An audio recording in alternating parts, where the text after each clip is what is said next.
E como que é a cabeça nesse momento, cara? Porque assim, você tava fazendo uma transição, né? Transição assim, de hétero pra gay, que pra você já tava muito bem resolvido, mas você ainda tinha que ficar escondendo. Como que era deitar na cama, Não, cara? olha, são estágios, sabe? Acho que foram estágios. Primeiro, até pra mim foi difícil. Até o dia que eu cheguei, eu não me lembro quando foi, mas eu demorei um pouco pra chegar no espelho, olhar pro espelho e falar, você é gay. Demorou um tempo pra eu ter coragem de falar isso pra mim mesmo. Depois contar pra outras pessoas. Você passou pela fase de olhar no espelho e falar, eu sou bi? Sim, eu achava que talvez fosse isso, etc. Ou talvez eu fosse falar isso. Engraçado isso dá um alívio, né? De alguma maneira, Exato, você falar assim, exato, eu sou bi, tá? Não, né? Como se fosse gay, fosse falar pior gay, ou melhor exato, que exato. bi. E isso gera uma confusão, um parênteses aí, gera uma confusão muito grande, né? Porque muita gente, quando ouve que uma pessoa é bi, já fala, é gay e não quer contar. Tem esse efeito hoje em dia. E a grande verdade é assim, existem pessoas que são verdadeiramente bissexuais. Bissexuais, claro. Tem atração pelos dois. Eu não me considero uma dessas, porque hoje em dia eu não tenho atração por mulheres. A gente, inclusive, falou com um psiquiatra na semana passada, eu perguntei pra ele, como eu tenho muito contato com gente jovem e tal, e eu tenho visto a quantidade de principalmente mulheres, mas não porque eu acho que tem uma estatística, mas é porque eu não conheço tantos homens nessa idade, né? As mulheres que eu falo, como a grande maioria se declara bissexual. Acho né? que a mulher também tem uma questão de que ela pode falar isso e não é tão mal visto ou não é tanto em detrimento dela. Agora, o cara chega pra uma mulher e fala, eu sou bissexual, ela já vai achar que vai pegar HIV dele porque ele deu a bunda pra outro cara, sabe assim? A mulher falar isso pro homem é até um mérito. Exato. Né? Até o cara já fala, opa, beleza, vai rolar. entendeu? Tem chance de rolar alguma coisa pra mim aqui com duas. Verdade. Então, acho que tem esse outro lado que facilita. Mas o parênteses é justamente a questão de que existem pessoas que eu acho que falam que são bissexuais porque não estão prontas para dizer que são gays, mas a grande verdade é que tem que entender que existem pessoas que são verdadeiramente bissexuais. Então, eu não gosto de fazer essa generalização de que coisa. Mas eu passei por isso. Eu, pessoalmente, eu cheguei e falei, eu acho que eu sou isso, etc. Depois eu falei, não, verdade seja dita, eu não quero mais ficar com nenhuma mulher, não quero nada, eu sou gay. Aí teve um dia que eu falei isso pro espelho. Com logo o meu primeiro namorado, que eu comecei a namorar muito rápido, em coisa de 2 meses estava namorando já. Era um cara, foi o único cara mais velho que eu namorei até hoje, mais velho do que eu. Foi um cara que me ajudou muito, porque bem ou mal ele me apresentou alguns amigos, amigas. Então foi quando eu comecei a fazer esse networking, começar a conhecer algumas pessoas, poder falar abertamente de ser gay numa mesa de jantar, ou numa reunião na casa de alguém. Ou não precisar falar nada. Né? Você já estava meio do dele, abraçado com ele sim. no sofá conversando. Quer dizer, eram coisas que eu nunca tinha tido, nunca tinha experimentado, e que eu falei, puxa, que delicioso é poder ser eu mesmo. E o que me doía era o fato de que eu só era naquele momento, naquela hora fechado ali. O resto do tempo eu não era. E vocês estão vendo pelo meu jeito aqui que eu sou um cara super aberto. Eu sempre fui um cara hiper aberto com a minha vida. Esses 2 anos foram os 2 anos mais atípicos, porque eu era outra pessoa. Eu não era o Márcio que todo mundo conhecia. Família, amigos viam. Eu sumi, eu não ia mais nos encontros dos meus amigos porque estava com um namorado em algum lugar. Mesmo na minha família eu ia bem menos. E é um relato foda, né? Porque a gente ouve muito essa dificuldade de assumir ou de sair do armário com quem é novo. Né? É legal saber, né, que um cara de 41, você tinha falado, 42, 43, tem uma dificuldade igual, né? Quer dizer, você imagina, até em alguns aspectos é até maior. Até maior, claro. E eu vou te contar daqui a pouco como é que foi contar para meus pais. Você vai ver assim, é um negócio difícil pra caramba. Você chegar com 40 e tantos anos de idade e falar, pai, mãe, sou gay, é isso aí. Até porque assim, a geração que a gente veio, ela ainda é uma geração um pouco mais preconceituosa. Então assim, quanto mais velho, pior é. Porque assim, não é só a sociedade. Você foi imputado no seu crescimento o quanto isso era errado. Você contava a piada do viadinho, eu ouvia a piada do viadinho, meu pai contando. Não você falou do teu pai, era exatamente o que eu ia falar. Eu falo pras meninas assim, eu ouvi piadas do meu pai que ele ia preso hoje. Ele ia preso. Era uma coisa assim. Eu lembro até que uma dessas piadas homofóbicas, ele contou, meu tio, eu devia ter 7, 8 anos. Eu não entendi nada. Eu lembro da sensação de falar, não tem graça isso, sabe? E ter que rir. Fingir que eu tava rindo ali do negócio, entendeu? E você depois acaba repetindo isso. Claro. Aí em outros lugares. Você já repetia a piada. Eu não entendi, mas aprendi. Exato. Aprendi que é pra rir disso. Entendeu? Assim, é muito foda. É muito louco. Bom, mas aí Aí minha vida começou, é verdade que começou, ou seja, eu tava vivendo 2 vidas, uma do trabalho, esse negócio de chegar segunda-feira de manhã, o que você fez no final de semana? Tinha que inventar onde fui, com quem saí, etc. Mas por outro lado, já estava vivendo uma vida bem mais feliz, porque tava me realizando. E terminei primeiro namoro, engatei um segundo, depois engatei um terceiro, e aí vem o momento em que eu tava saindo da Natura já e indo pra Riot Games, que eu chamo que é o período do turbilhão na minha vida.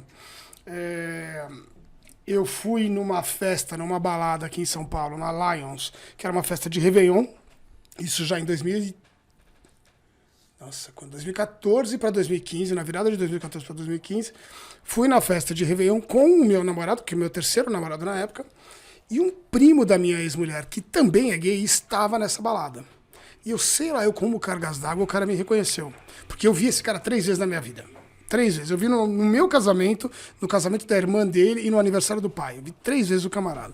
O cara me reconheceu, já fazia 2 anos que eu estava separado da prima dele. Ele me filmou beijando meu namorado e botou no grupo de WhatsApp da família inteira. Todos os meus cunhados, meus primos, minha sogra. Todo mundo recebeu o vídeo de eu beijando meu namorado. E ele era gay. E ele é gay. Ele é porque gay. Ele também tinha sofrido quando ele foi arrancado da armário anos antes. Puta sacanagem. Eu não tento justificar, porque eu nunca conversei com esse cara. Assim, eu só sei que ele fez isso, né? E aí a minha mulher ainda demorou, minha ex-mulher demorou ainda um mês e meio para me chamar para uma conversa. Isso foi mais ou menos metade de fevereiro, ela me chamou para conversar. Depois eu descobri por quê, porque nesse 1 mês e meio ela investigou a minha vida, ela foi ver meu Facebook, quem eram meus amigos, quem não era, quem sabia, queria descobrir se os amigos em comum já sabiam, me stalkeou de todo jeito. Você estava na Natura nessa época? Eu estava na Natura, eu tava no período para sair, eu saí da Natura em abril daquele ano. Então assim, em fevereiro eu já estava pensando, já estava fazendo entrevista, já estava tudo mais, né? E aí ela me chamou para conversar, eu falei, puta, será que finalmente ela vai querer falar do divórcio? Eu fui para lá com uma esperança de que a gente ia falar do divórcio, que eu estava pedindo para ela fazia um tempo, porque eu queria o divórcio antes que ela descobrisse, essa que é a grande verdade. Eu queria contar para ela num momento de calma, sem guerra, sem nada disso. Bom, cheguei lá e não era nada disso do que eu esperava, virou uma guerra danada. Desde quando você é gay, você me traiu o tempo todo que eu tava junto, eu fui piada de todo mundo, porque todo mundo sabia. Eu falei, cara, não é nada disso. Fiquei 5 horas conversando com ela, explicando que não é nada disso. Contei tudo que eu tinha que contar, etc. Eu falei, não é isso. Saí de lá achando, bom, eu acho que ela entendeu, acho que vai ficar tudo bem. Mas saí com um pânico danado que eu falei, vou ter que contar para meus pais. Porque não, vai chegar. Entender, agora já vai chegar. E olhe lá se ela não tivesse chegado na boca deles ainda. Exato, exatamente. Então eu saí da casa dela, praticamente fui pra casa dos meus pais. Cheguei, sentei os 3, meu pai, minha mãe e minha tia. Falei, senta que eu preciso falar um negócio pra vocês e eu quero que vocês ouçam de mim.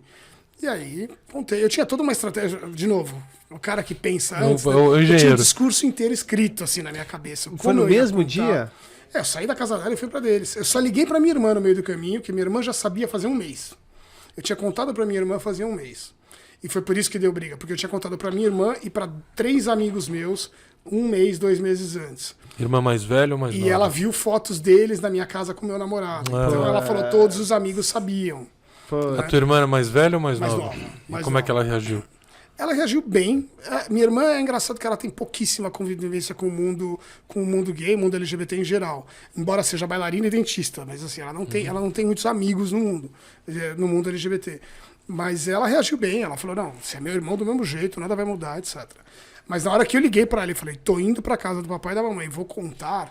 Ela falou, pelo amor de Deus, então contrata uma ambulância pra ficar na porta, porque eles vão morrer e não sei o quê. E ela falando sério, ela queria que eu botasse uma ambulância na porta de casa.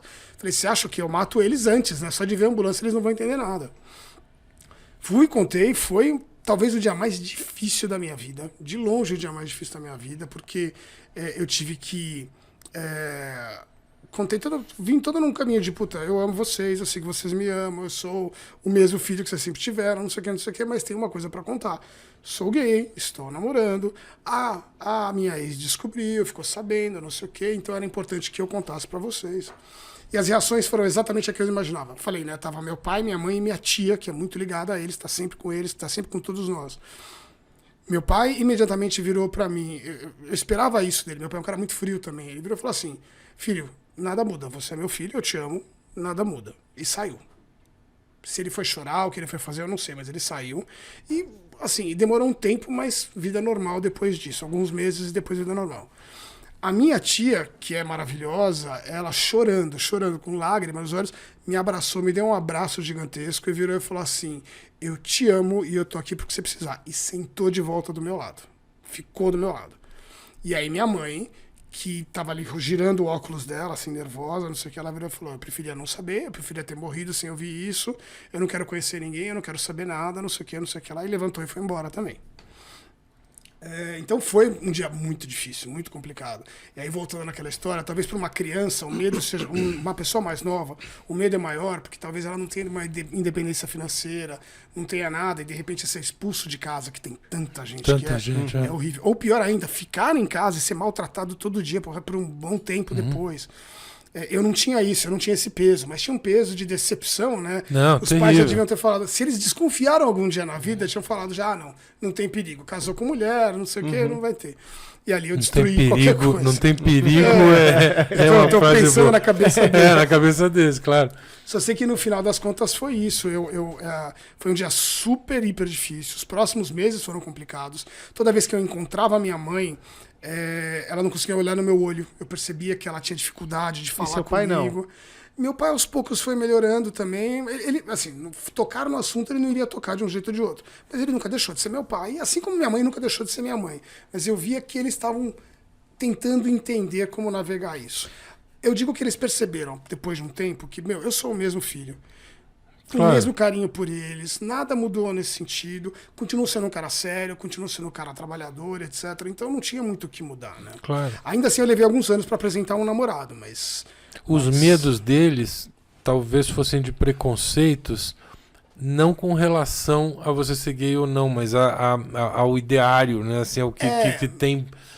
Parece que você está dizendo alguma coisa do tipo assim, olha, como eu sou gay, vai mudar tudo agora. Né? Vai mudar tudo também que eles sofreriam, né? É um pouco do preconceito e preconceito com eles, né? Minha mãe, eu sabia muito bem que ia reagir desse jeito, porque eu sabia que ela ia falar o que os outros vão pensar. Mas eu achei que a sua mãe teve a reação que seu pai teria, quando você começou a contar... Mas eu conhecendo os dois, sabia que seria o inverso do normal. Né? Eu sabia que seria o inverso do normal e foi o inverso do normal. Minha mãe demorou mais para aceitar, etc. Do que meu pai. E hoje em dia tá tudo bem. Assim, isso foi em 2015, nós estamos em 2021, faz 6 anos, então em 6 anos muita coisa mudou, eles estão muito mais tranquilos hoje em dia com tudo isso. Já conhecem namorados, já conheceram 3 dos meus namorados, então... talvez agora já estejam se preocupando, pô, ele não vai ficar com um, não para de trocar, talvez eles já estejam com outra preocupação. Em resumo, eles não deixam você em paz. Nunca. Né, com as opções que você fizer de namorar, casar, ficar com outro. Não, acho que eles não tem. Mãe é mãe, pai é pai. Mas eles são assim mesmo, tratam normal. Bem, entendem, tratam bem. E seu pai de tecnologia também? Ele é ligado? Não. Meu pai era... como é que fala? Ele era auditor. Trabalhava com auditoria. Então, são religiosos, não? Para somar ainda? Não, nada exagerado. Religioso no sentido de ir a uma missa de vez em quando, etc. Mas nada exagerado, nada assim. E que teria sido um problema. É por isso que eu perguntei. Para ver se ainda tinha esse agravante. Não tive isso, não. E no final, depois que meus pais sabiam, e depois que a minha ex-mulher sabia, eu falei, agora foda-se, o mundo vai saber. E calhou de ser bem o momento que eu tava saindo da Natura. Então, eu já entrou gay na outra. Já entreguei na outra, assim, na primeira oportunidade que eu tive em alguma reunião que falaram alguma coisa, meu namorado também gosta disso. Já cortei, ele não precisa contar, eu sou gay, né? Claro. O ponto é, você joga alguma coisa, meu namorado também gosta. Você gosta de jogar isso? Sabe assim? Você usa alguma coisa disso na conversa. E a partir dali, aí contei para todos os amigos, para a família, comecei a postar no Facebook, foto com o namorado, com tudo mais, porque eu falei, agora não tenho o que esconder, agora eu sou eu. Porque quem restou, né, que os teus amigos, você não tem medo de falar mais, né? Agora é uma coisa assim, você não tá afim de ser meu amigo, foda-se, entendeu? E eu me considero um cara muito, muito, muito felizardo, porque absolutamente ninguém virou as costas pra mim, absolutamente ninguém me tratou mal, eu não tive em nenhum momento uma rejeição, uma sensação de que, puta, tal pessoa não fala mais comigo porque agora eu sou gay e sabe